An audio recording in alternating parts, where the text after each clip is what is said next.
Anil buys 12 toys and sets the same labeled price for each toy.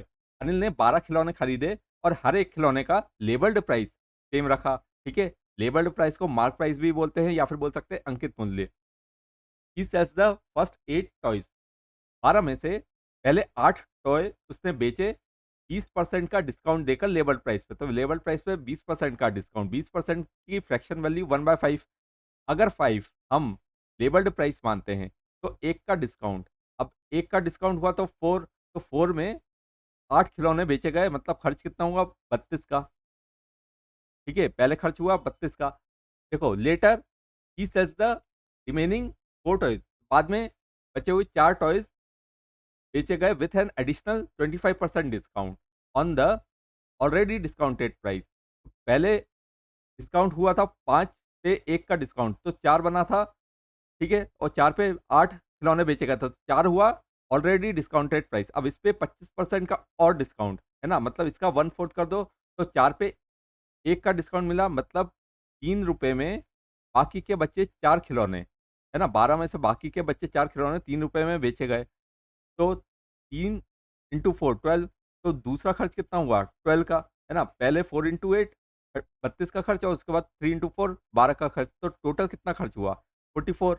अब इसकी actual value क्या है, in total he earn ₹2112, तो total में उसने अर्न किए 2112 रुपए, है ना, क्योंकि यही एसपी बना था। And makes a 10% profit.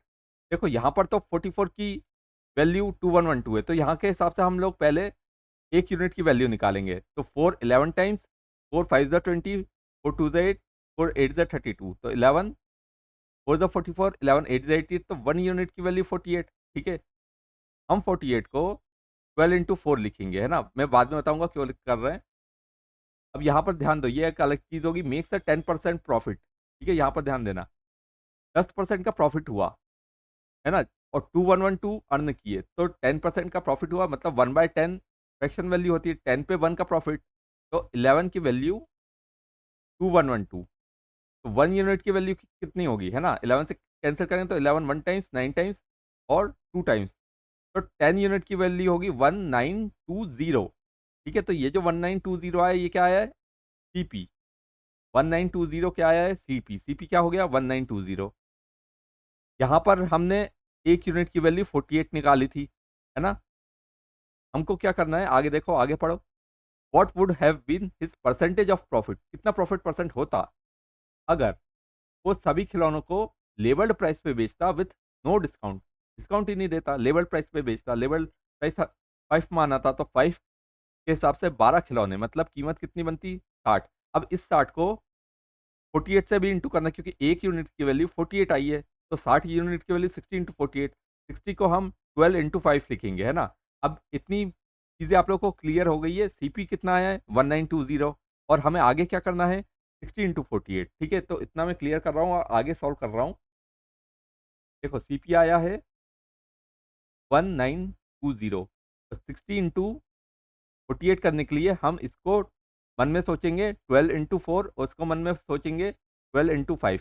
इससे ये 12 का स्क्वायर हो जाएगा 144, और 4 5 ज़ा 20, मतलब इंटू 20 हो जाएगा, ये आसान बन जाएगा, तो 2880 ये आ गया।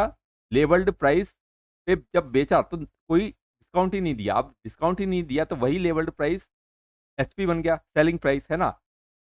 ये सेलिंग प्राइस बन गया 2880, ये सीपी है यहाँ पर 1920। इनका अंतर देखो, इनका अंतर तो 80 में से 20 गया, कितना बचा 60, और 28 में से 19 गया, 960 बचा, तो 960 1920 का, 1920 का कितना परसेंटेज है ये, है ना।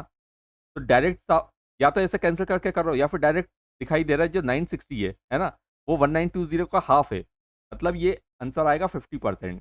ठीक है, तो 50% इसका आंसर, या तो आप लोग कैंसिल करके कर रहे हो, है ना, 960 टू टाइम्स और 250 ये ऐसा आ जाएगा, या फिर डायरेक्ट अगर 960 मिलता भी है ना, 960 मिलता है, प्रॉफिट परसेंट किस पे कैलकुलेट होता है, तो 1920 में यहाँ पर देखो 120 दिखेगा, 1920 में क्या दिखेगा 120 का हाफ 60 दिख रहा है 960 में, और 18 का हाफ 9 दिख रहा है, तो ऐसे भी कर सकते हो 960 1920 का हाफ मतलब 50%। ठीक है, तो 50% इसका आंसर। वीडियो को शेयर कीजिएगा, प्रैक्टिस कीजिएगा। Thank you so much.